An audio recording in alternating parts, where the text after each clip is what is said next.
இயேசு கிறிஸ்துவில் எனக்கு பிரியமான சகோதர சகோதரிகளே, இன்றைக்கு திரு அவை நம்ம கொடுத்திருக்கிற நற்செய்தி லூக்கா 6ஆம் அதிகாரம் இறை வார்த்தை 12 முதல் 19.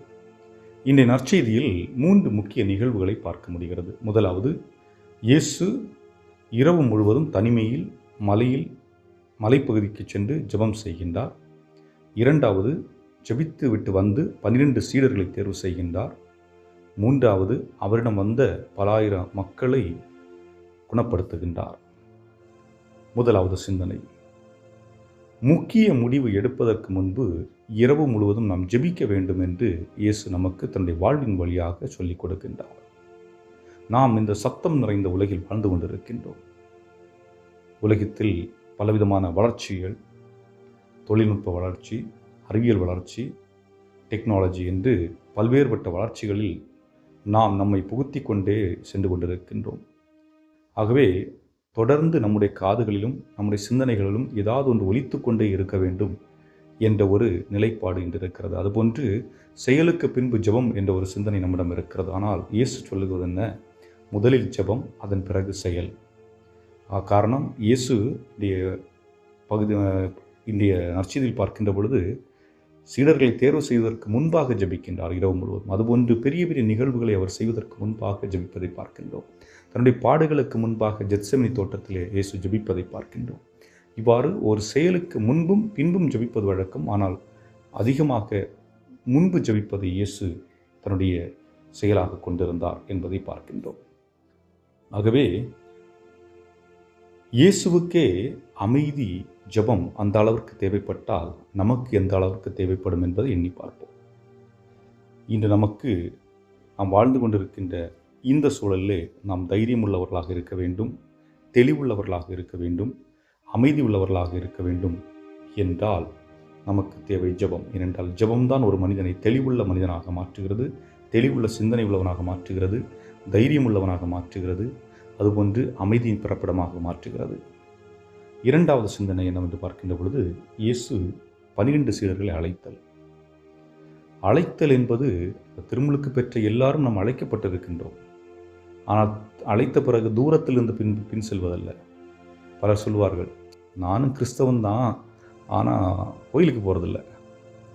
நானும் கிறிஸ்தவன் தான், ஆனால் நன்மை எடுத்துக்கிறதில்ல.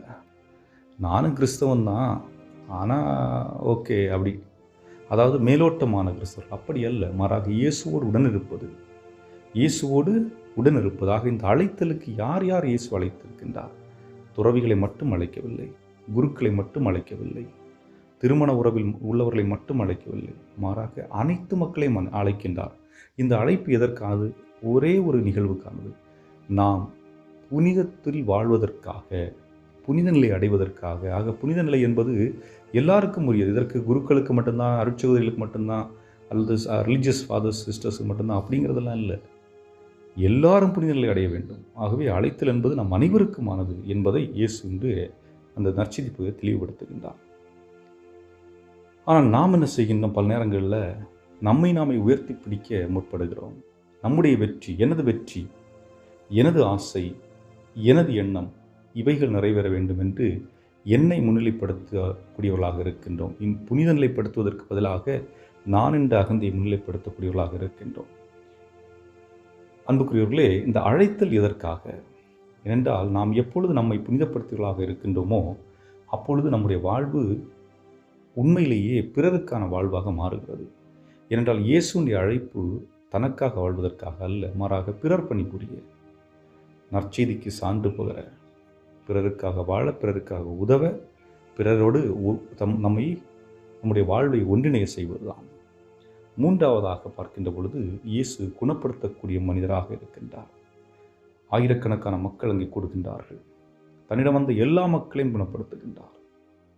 இங்கே வந்தவர்கள் உடல் ரீதியான பிரச்சனையால் மட்டும் வரவில்லை.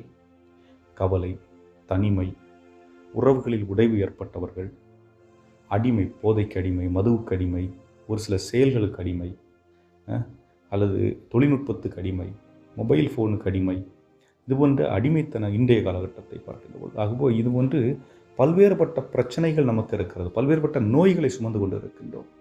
ஏன் பிறரை பற்றி குறை கூறுவது? எப்பொழுதும் குறை கூறிக்கொண்டே இருக்கிறார்கள், அதுவும் நோய்தான். பிறருடைய வாழ்வில் இருக்கின்ற எதிர்மறை மட்டுமே எடுத்து அதை பற்றி பேசி கொண்டிருக்கின்றார் என்றால் அதுவும் ஒரு நோய் தான். நமது குடும்பம் உயர்ந்தது, மற்ற குடும்பம் எல்லாம் தாழ்ந்த குடும்பம், மற்ற குடும்பத்திலெல்லாம் யாரும் ஒன்றும் உருப்படாதவங்க இருக்கிறாங்க அப்படின்னு சொல்லிட்டு மற்றவர்களை குறை கூறி கொண்டிருப்பதும் ஒரு நோய் தான்.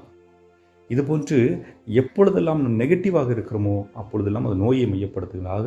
ஏனென்றால் அது தன்னையும் காயப்படுத்துகிறது, பிறரையும் காயப்படுத்துகிறது, தன்னை சுற்றி உள்ளவர்களையும் நல்ல விதத்தில் சிந்திக்க அனுமதிக்காது. ஆக இப்படிப்பட்ட நோய்களெல்லாம் குணப்படுத்தக்கூடியவராக இயேசு இருப்பதை பார்க்கின்றோம்.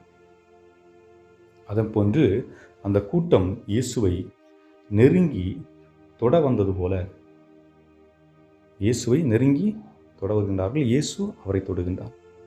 ஆக இங்கே ஒரு அனுமதி இருப்பதை பார்க்கின்றோம், இயேசுவை தொடுவதற்கான அனுமதி. ஆக அந்த அனுமதியை இயேசு இப்பொழுது நமக்கு கொடுத்திருக்கின்றார். நம்மளது கரங்கள், நம்மளது இதயங்கள் மற்றவர்களை தொடும் விதமாக நீள வேண்டும் என்பதுதான். ஆகவே அன்புக்குரியவர்களே, இயேசுடைய அழைப்பு என்பது நாம் பிறர் மீது பரிவு காட்டுவதற்கு, பொறுமை கொள்வதற்கு, மன்னித்து வாழ்வதற்கு, உண்மையான பணியை செய்வதற்கு, ஆறுதலாக இருப்பதற்கு. அவ்வாறு நாம் செய்கின்ற பொழுது நாமும் குணப்படுத்தக்கூடிய மனிதர்களாக வாழ்கிறோம் என்பதை புரிந்து வாழ்வோம். என்றும் வாழமில்லாமல் இறைவா, உம்முடைய அன்பின் மகத்துவத்தை நாங்கள் கண்டு அதன் அடிப்படையில் நாங்கள் வாழவும், உண்மையான உமது அழைத்தலை உணர்ந்து எங்களை நாங்கள் மற்றவர்களுக்கு விட்டுக் கொடுக்கக்கூடியவர்களாக, எங்களுடைய கரங்கள் உமது கரங்களாக மற்றவர்களை தொடக்கூடியதாக, குணப்படுத்தக்கூடிய ஆற்றல் கொண்டதாக இருக்க வேண்டிய அருளையும் ஆற்றலையும் தந்தருள எங்கள் ஆண்டவராய் கிறிஸ்து வழியாக மன்றாடுகிறோம். ஆமென்.